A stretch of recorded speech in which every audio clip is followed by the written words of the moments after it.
Nós agora passamos ao quadro Perguntas e Respostas Bíblicas. A primeira pergunta de hoje é da ouvinte Jane. A Jane pergunta se pode um casal congregar em igrejas diferentes. O marido congrega em uma igreja e a esposa congrega em outra igreja. É possível, pastor? Biblicamente, não. Só uma justificativa para isso, que depois eu vou expor, depois de dar aqui algumas explicações. Ora, o que é casamento? Casamento é a união de duas pessoas de sexo diferente, como nós lemos no livro de Gênesis. Deixará o homem, o pai, a mãe, se unirá à sua mulher, serão dois, uma só carne. E o que Deus ajuntou, não o separe o homem. Logo, então, duas pessoas que se unem pelo casamento devem ter modos de agir, de pensar, de viver juntos, porque diz o texto bíblico, andarão dois juntos se não estiverem de acordo. Não pode uma pessoa andar com outra se não está concordando com ela ou com ele. Então aqui está Amós, capítulo 3, versículo 3, tem essa pergunta que a resposta é negativa, não. De modo que admitir que duas pessoas se congregando em igrejas diferentes é até um tipo de escândalo para as pessoas que não são crentes, os vizinhos. Se os dois estão servindo o mesmo Deus, o mesmo Senhor, por que ele vai para um lado e ela vem para o outro, correndo o perigo de à noite até haver assalto, mormente quando uma mulher sai sozinha de casa, a menos que tenha filhos. Então essa posição não tem apoio bíblico. Agora, exceção. É verdade que o marido, de acordo com Efésios capítulo 5, versículo 22, declara que o marido é a cabeça da casa e a mulher deve ser obediente ao seu esposo. Mas cada um de nós, ou seja, marido e mulher, cada qual, tem uma responsabilidade pessoal diante de Deus. Se um dos cônjuges vai para uma seita e a outra parte reconhece que seita ela não aceita ou ele não aceita, aí é justificável.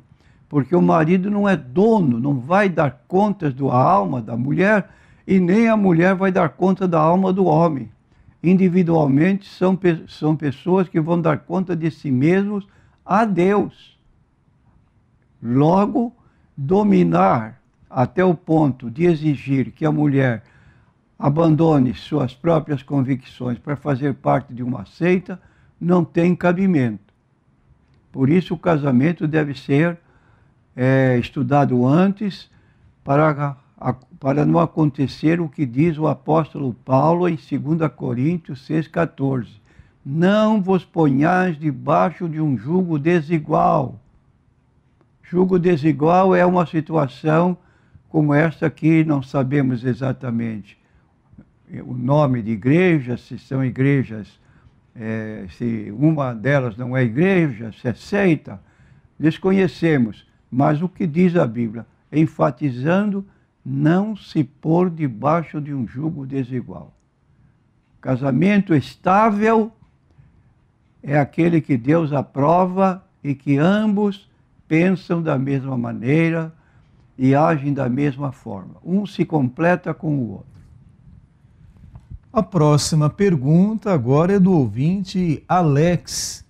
O Alex pergunta ao pastor se um cristão evangélico pode comemorar o Natal com árvores de Natal, Papai Noel e outras coisas concernentes à data.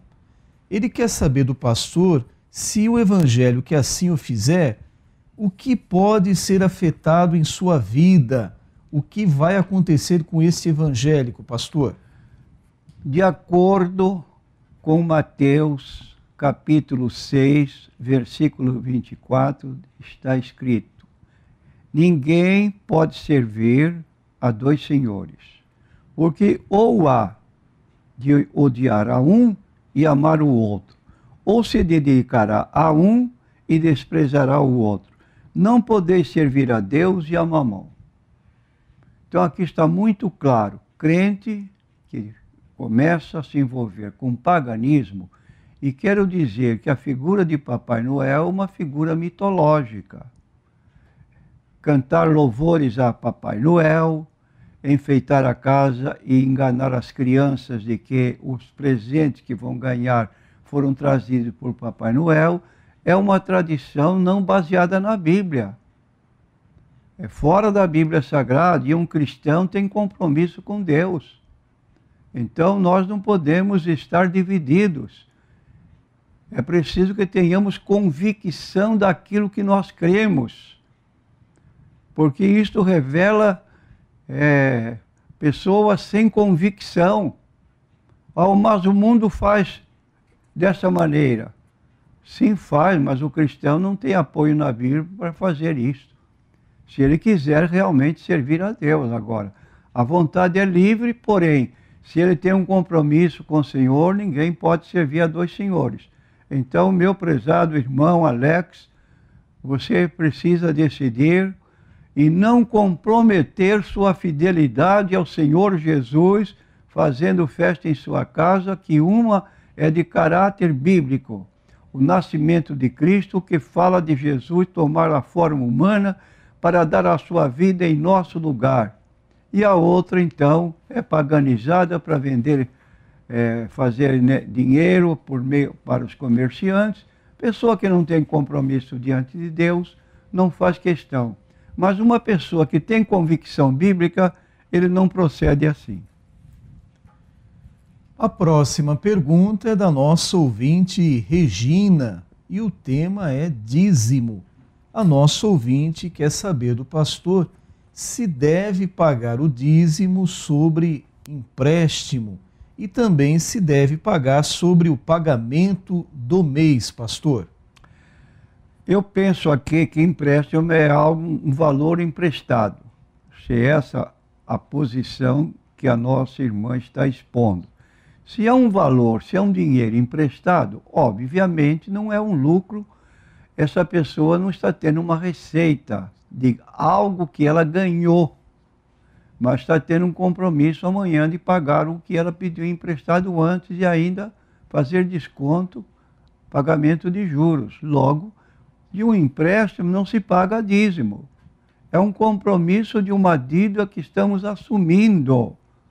Logo, repito, não se paga dízimo. Dízimo se paga de resultado de trabalho. Quando trabalhamos durante o mês, ganhamos um valor X, fazem-se os descontos obrigatórios do governo, imposto de renda, INSS, etc. Até aí são compromissos que temos que respeitar. Do líquido, paga-se o dízimo. Agora, de empréstimo, não. Nós, seguindo agora o nosso roteiro, nós vamos agora para a pergunta NQI Mulher. A ouvinte não quer se identificar, mas ela pergunta ao pastor se todos que têm crise de epilepsia devem admitir que é um demônio se manifestando? Não devem admitir. Nem todos os que manifestam epilepsia devem crer que tal situação é decorrência de manifestação diabólica. Em primeiro lugar, devemos reconhecer que nem sempre a manifestação de epilepsia está sob a influência demoníaca. Além disso, devemos levar também em consideração que, por não serem uniformes as traduções da Bíblia, de acordo com as diferentes traduções, uns tradutores traduzem a manifestação lunática como sendo manifestação epilética e deduz-se então que esta manifestação é de origem diabólica. O agravante perigoso disso é o erro de alguém estar tendo uma crise de epilepsia e por acharem que é um demônio se manifestando, os que estão em volta não levarem essa pessoa ao médico. Isso pode resultar em morte. Então fica aqui o nosso esclarecimento à luz da Bíblia Sagrada. Se tiver dúvida se é epilepsia ou é coisa de lunático, então pegue uma, duas traduções da Bíblia e veja o que diz uma e outra para fazer um confronto e tirar a sua dúvida. A próxima pergunta é do ouvinte Rubens. Ele pergunta ao pastor com relação ao batismo com o Espírito Santo. Ele diz assim: pastor, uma pessoa, um crente, que não é batizado com o Espírito Santo, ele pode ser um diácono ou ter outro cargo na igreja, pastor? Eu quero dizer ao nosso consulente que nem todos os crentes são batizados com o Espírito Santo. Mas quero dizer que todos os crentes têm o Espírito Santo. Capítulo 12 de 1 Coríntios, nós lemos no versículo 3: portanto, vos quero fazer compreender que ninguém que fala pelo Espírito de Deus diz Jesus é anátema. Isto é, nenhuma pessoa que fala orientado pelo Espírito Santo, ela pode dizer que Jesus é maldito. E ninguém pode dizer que Jesus é o Senhor senão pelo Espírito Santo. Então, uma das missões do Espírito Santo, junto aos seres humanos, que ainda não são crentes, de acordo com João 16, versículos 7 a 9, é convencer esta pessoa acerca da pessoa de Jesus. Então, o Espírito Santo leva uma pessoa a ser convencida da sua necessidade de aceitar Jesus como Salvador e Senhor. Sendo assim, é o que diz o tema: ninguém pode dizer que Jesus é o Senhor senão pelo Espírito Santo. Considerando então que uma pessoa só pode aceitar que Jesus é o Senhor da sua vida por atuação do Espírito Santo, a pessoa que não é batizada, nós apontamos aqui, de acordo com a Bíblia Sagrada, as qualificações bíblicas impostas para o exercício do diaconato. São coisas diferentes. Então, essas qualificações estão apontadas em 1 Timóteo, capítulo 3, versículos 8 a 13. Da mesma sorte, escreve o apóstolo Paulo, os diáconos sejam honestos, não de língua dobre,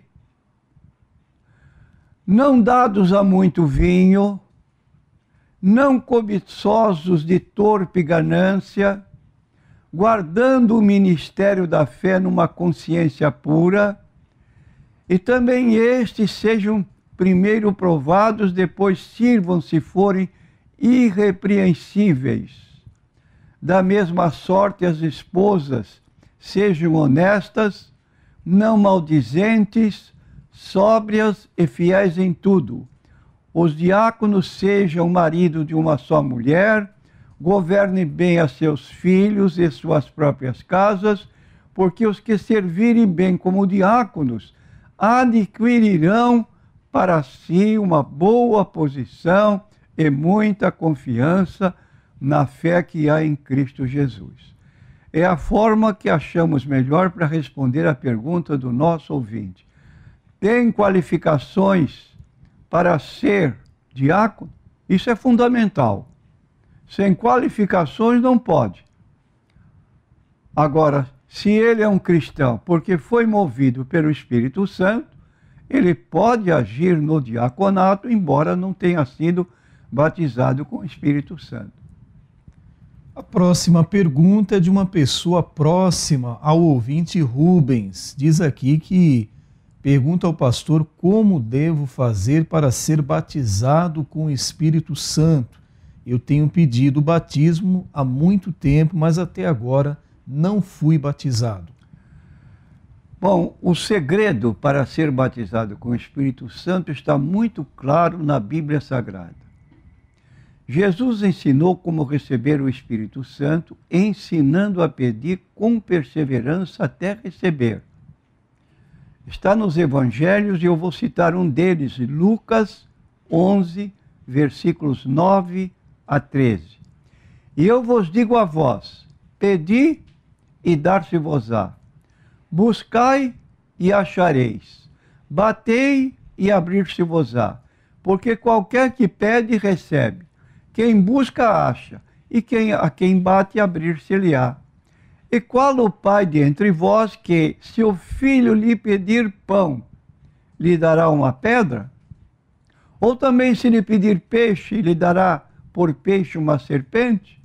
Ou também, se lhe pedir um ovo, lhe dará um escorpião? Pois se vós, sendo maus, sabeis dar boas dádivas aos vossos filhos, quanto mais dará o Pai Celestial, o Espírito Santo, àqueles que lhe o pedirem. Então eu digo ao consulente, você está pedindo há algum tempo, continue pedindo. Quanto mais dará o Espírito, dará o Pai Celestial, o Espírito Santo, àqueles que lhe o pedirem. A próxima pergunta é NQI Homem e o tema é casamento. O nosso ouvinte fala aqui que está enfrentando um problema sério em seu relacionamento. Ele admite que no passado cometeu um erro no relacionamento, mas já se arrependeu, abandonou. E atualmente ele não está indo na igreja por estar muito desanimado. Mas alega que continua fazendo jejuns em prol do seu casamento. Ele diz também que sobe o monte para orar, pedindo, clamando a Deus que salve o seu casamento. A esposa, há pouco tempo, diz ele que errou. Errou não um contato físico com outra pessoa, mas foi através da rede social, da internet, um diálogo, uma conversa qualquer que acabou sendo imprópria para uma mulher casada, comprometida. Ela também quer ficar bem neste relacionamento, mas também não vai à igreja, não jejua, não ora. E aí o ouvinte está passando essa situação para o pastor e pede uma orientação à luz da Bíblia Sagrada. Pela mensagem que o nosso consulente tem exposto, admitimos que ele tem boa vontade de agradar a Deus. Ele quer servir a Deus, mas há embaraçamento no seu relacionamento conjugal. E essa situação que já ocorreu na sua vida e essa atitude que ele tomou de se afastar da igreja mostra que a sua situação não está normal. E é preciso pôr em ordem esta situação para, então, ser abençoado por Deus e viverem como marido e mulher dentro da harmonia que é o propósito do casamento. Então, eu quero dizer ao nosso consulente que essa atitude sua de abandonar sua congregação, ou seja, não participa mais dos cultos na igreja, é uma situação anormal. Não poderia o irmão, como membro da igreja, ser ou é. Se não for membro da igreja, não tem compromisso. O seu compromisso é apenas com Deus. Embora frequente a igreja, mas não tem compromisso com Deus, não é batizado nas águas, então a sua situação é diferente. Mas admito que seja membro de igreja, que tenha uma congregação, que tenha um pastor que dirija essa entidade, E a sua primeira obrigação deveria procurar o seu pastor para receber orientação bíblica. Como proceder, minuciando as coisas como estão sendo agora expostas. Isso está no livro de Hebreus, capítulo 10, versículos 25. Não deixando a nossa congregação, como é costume de alguns, antes admoestando-nos uns aos outros, e tanto mais quanto vedes que vai se aproximando aquele dia. Porque se pecarmos voluntariamente, depois de termos recebido o conhecimento da verdade, já não resta mais sacrifício pelos pecados. Agora, admito que um verdadeiro arrependimento, como diz na Bíblia Sagrada, quem confessa suas transgressões e as abandona, alcança misericórdia. Quem as encobre nunca prosperará. Se o irmão está pondo à luz a sua situação, é porque quer se acertar diante de Deus. Então, a opinião que nós damos, como não temos responsabilidade ministerial sobre o casal, que procure o pastor da sua igreja para pôr o seu caso regular e assim o que o pastor orientar, o irmão proceda.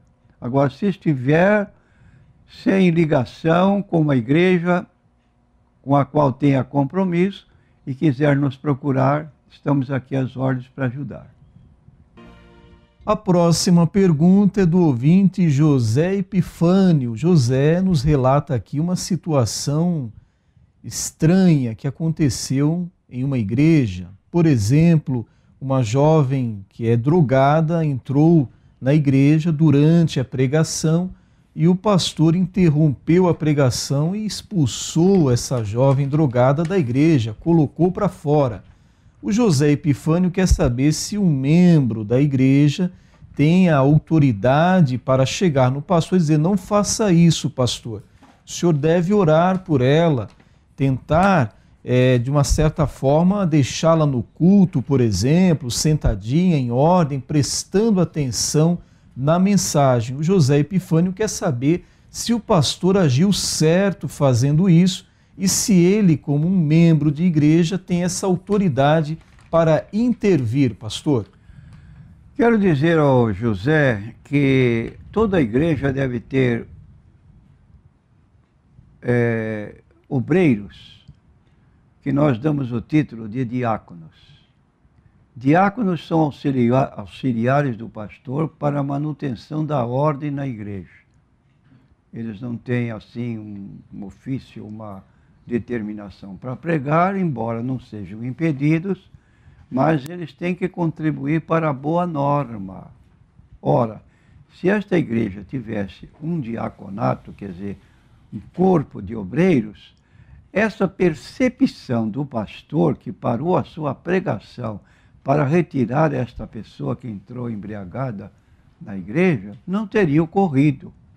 Lá na porta, os obreiros, diáconos que estavam lá para a boa ordem da igreja, já teriam conversado com esta pessoa, levando-a suavemente para fora, dizendo que ela não estaria em atitude própria para participar do culto e convidando para que ela retornasse outra ocasião, sóbria, na igreja. Não teria ocorrido esse desmando na autoridade da própria igreja, o pastor publicamente parar a sua pregação para interromper o culto e depois dar ordem para esta colocação de pôr a pessoa para fora publicamente, é uma rejeição definitiva dessa pessoa. Agora, se ela fosse educadamente na porta da igreja, com diáconos conscientes da sua responsabilidade, orientados para isso, chegou uma pessoa demonstrando que está sob efeito de álcool, de bebida alcoólica, não permita a entrada dela com carinho, com educação, leva para fora, conversa que a posição dela não está boa, que ela retorne outra vez, acabou ali na porta. Não há problema de escândalo. E eu quero dizer que, José, você não pode, como membro da igreja, se envolver, a menos que amanhã o pastor designe você como um diácono. Se você tiver autoridade dada pelo pastor para exercer esse compromisso, é a sua vez. Agora você pode fazer como eu estou dizendo, não deixe entrar até a frente do púlpito, mas lá na porta já resolve o problema. Resolve o problema.